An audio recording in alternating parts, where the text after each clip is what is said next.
We live in a culture that values options over commitments, convenience over covenants, and freedom from responsibility over faithfulness. Yet God's design for relationships has always been built on covenant, a commitment that remains steady through changing seasons. Hi, welcome back to Let's Talk About It. This is episode 3 of our series Built to Last, establishing love in a culture of instability. Over the past 2 episodes, we've talked about foundations, which keeps relationships standing when feelings fluctuate. And so tonight we're tackling one of the biggest relationship challenges of our generation, the commitment crisis. Because we are living in a culture where people want the benefits of commitment without the responsibilities of commitment. So many people desire security but fear surrender. They want permanence but avoid accountability. True. They want lasting relationships while keeping one foot out the door. Yeah, that's what happens these days. That's what we see all Yeah. over. And social media, dating apps, and modern relationship culture often reinforce the idea that there's always someone better, always another option, always a reason to move on. But God's design has never been built on endless options. No. It's built on covenant. Simply covenant. And tonight we'll explore why commitment feels difficult for many people today and how God establishes relationship through covenant love. So let's talk about it. Once again, my name is Paul and I'm Esther Briggs. all right. And of course, we are still hosting this, and of course, definitely you're going to enjoy every bit of it. Sure. Now, a covenant is more than a feeling. It's more than a feeling. Right. It's more than a promise. Yes. It's a decision to remain faithful to a God-given commitment. It is a decision to remain faithful to a God-given commitment. You want to tweet that? Culture says, what can I get from this relationship? Covenant is asking you and I today, what am I willing to contribute to this relationship? What am I willing? What are you willing to contribute to that relationship you are in? That is what covenant is saying. Now, commitment isn't the loss of freedom. It's the channel through which trust, intimacy, and stability are built. Without commitment, relationships becomes fragile True. because they are constantly being evaluated based on convenience. That's true.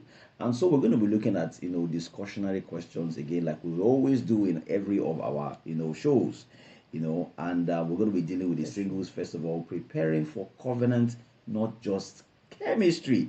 Now, So let's ask ourselves this question while we try to help us answer them. Why do many people fear commitment today? A lot of people are scared of commitment. Why? Now, many fear commitment because commitment feels risky. People fear rejection, they fear heartbreak, they fear loss of independence, Wow. and making the wrong choices. Now, but avoiding commitment doesn't eliminate risk. It often creates instability. That's what it creates. That's what it So you don't creates. avoid responsibility. Yeah. The next question is, how has modern culture shaped unrealistic expectations about relationships? Now, culture often teaches people to expect perfection.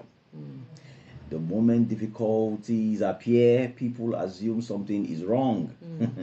No, now healthy relationships are not perfect. They are built by imperfect people committed to growth. So you must be committed to growth. Yeah. Commitment.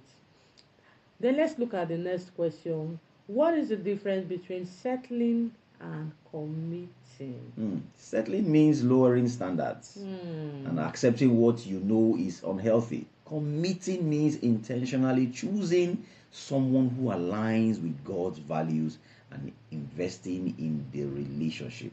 Commitment is wisdom, settling is compromise. So don't settle for Don't less. settle. Don't settle. Don't settle. Just make the commitment. Yeah. and be intentional about it. Mm-hmm. Can keeping too many options open prevent genuine connection? Yes. Yes, when people are constantly looking for the next possibility, they struggle to fully invest in the present opportunity. Deep connection requires focus, intentionality, and vulnerability, which is very important. Deep connection requires focus, intentionality, and You have to be vulnerability. vulnerable. You need to write that down. How do you know you are emotionally ready for commitment as a single? Interesting.